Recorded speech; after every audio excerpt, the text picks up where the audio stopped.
Iblis dikurung, manusia jadi tak seru. Sambil tidur-tiduran di lincah, Cak Dahum mendengarkan suara penceramah di masjid yang disiarkan lewat pengeras suara yang disetel sangat keras. Tarawih belum selesai, tinggal menunggu witir. Suara penceramah itu menggebu-gebu, mengajak para jemaah agar di bulan Ramadan memperbanyak ibadah, karena ini bulan penuh berkah dan dalam sebentar saja akan berakhir. Dan selama bulan ini, iblis dipenjara agar tidak menggoda manusia. Iblis makhluk terkutuk, dilaknat oleh Allah. Ia sudah layak dibelenggu karena memang tak berguna. Pas saat mendengar kalimat itu, Cak Dahum bangun. Dia merapikan sarungnya, mengenakan peci, lalu setengah berlari menuju masjid. Tiba di masjid, dia melihat si penceramah masih terus berkhotbah. Sebagian jemaah serius mendengarkan, tapi lebih banyak yang sudah mengantuk. Sebagian menguap berkali-kali. Cak Dahum masuk ke masjid. Dia berdiri di dekat pintu masuk dan mengacungkan tangan. "Mas," katanya. Semua jemaah yang masih melek menoleh ke arah pintu.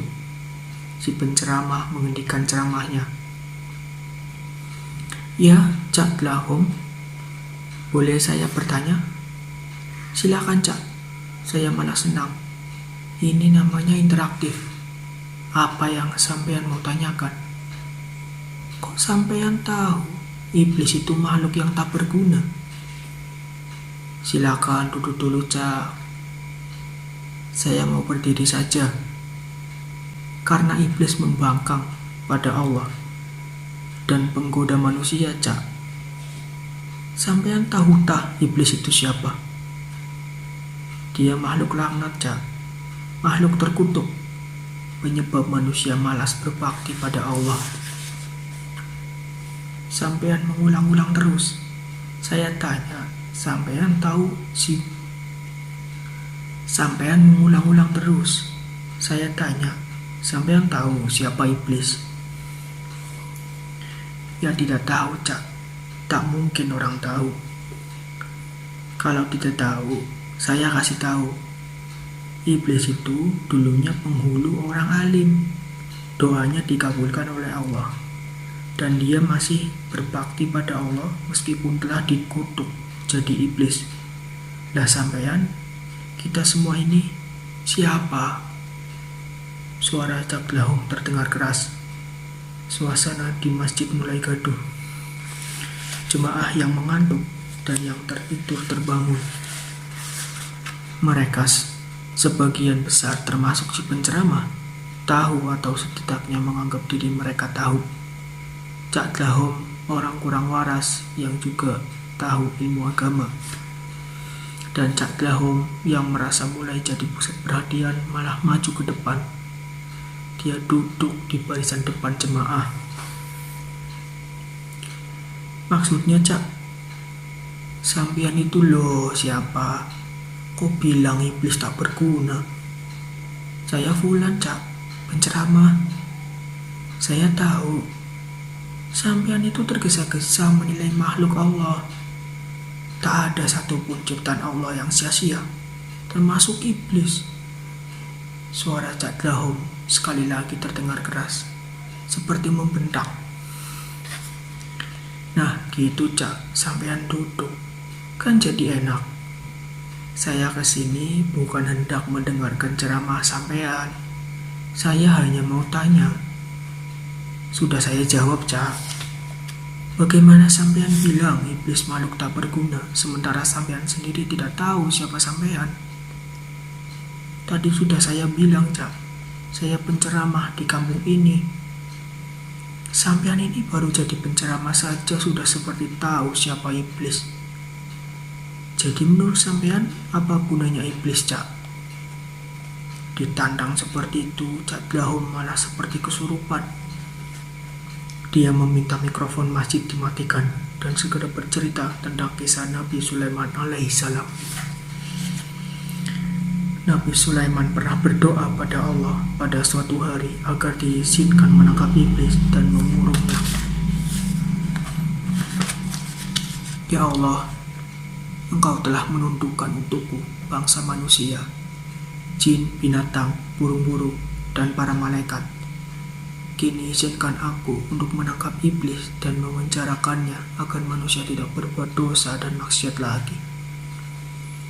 Doanya dikabulkan oleh Allah karena Sulaiman adalah salah seorang kekasih Allah. Tapi sebelum dikabulkan, Allah bertanya pada Sulaiman, "Wahai Sulaiman, untuk apa dirimu menangkap iblis? Ketahuilah, menangkap dan memenjarakan iblis sesungguhnya tidak akan mendatangkan kebaikan bagimu dan manusia." Sulaiman ngotot, "Ya Allah, makhluk terkutuk itu tidak ada kebaikan padanya. Jika iblis tidak ada, manusia akan tidak bergairah beribadah. Ya Allah, izinkan aku menangkap iblis hanya untuk beberapa hari saja. Baiklah, atas namaku, dengan rahmatku dan izinku, engkau bisa menangkap iblis." Sulaiman pun menangkap iblis dan mengurungnya di bawah tanah yang gelap. Beberapa hari kemudian, seseorang yang diutus Sulaiman untuk menjual aneka kerajinan di pasar pulang dengan tangan hampa.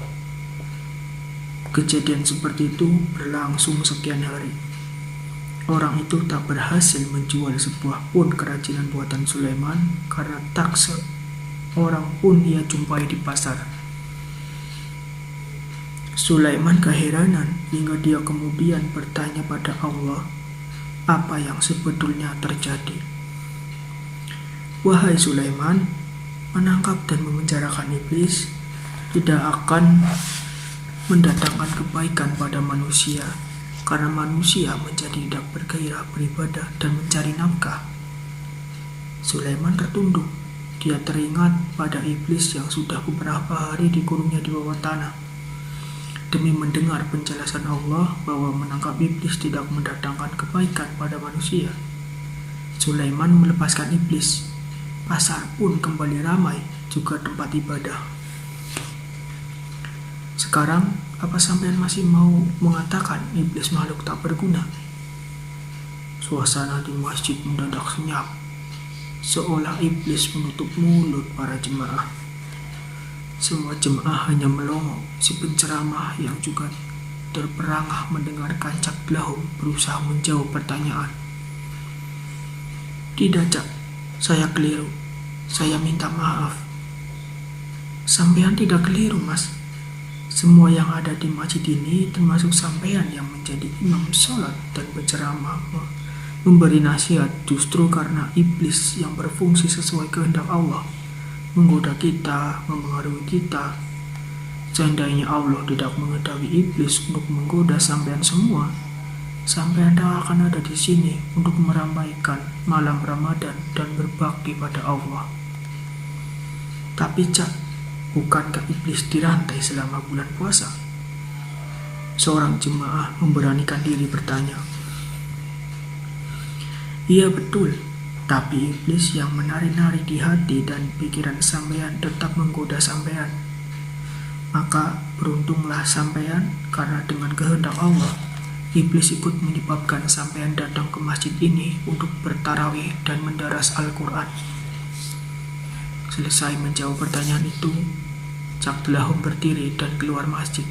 Tapi dia tidak cekikikan seperti biasanya. Mulutnya malah berseru, "Iblis, iblis, kasihan betul kamu." Jemaah terus melongo. Si penceramah memberi isyarat bahwa salat witir segera dimulai.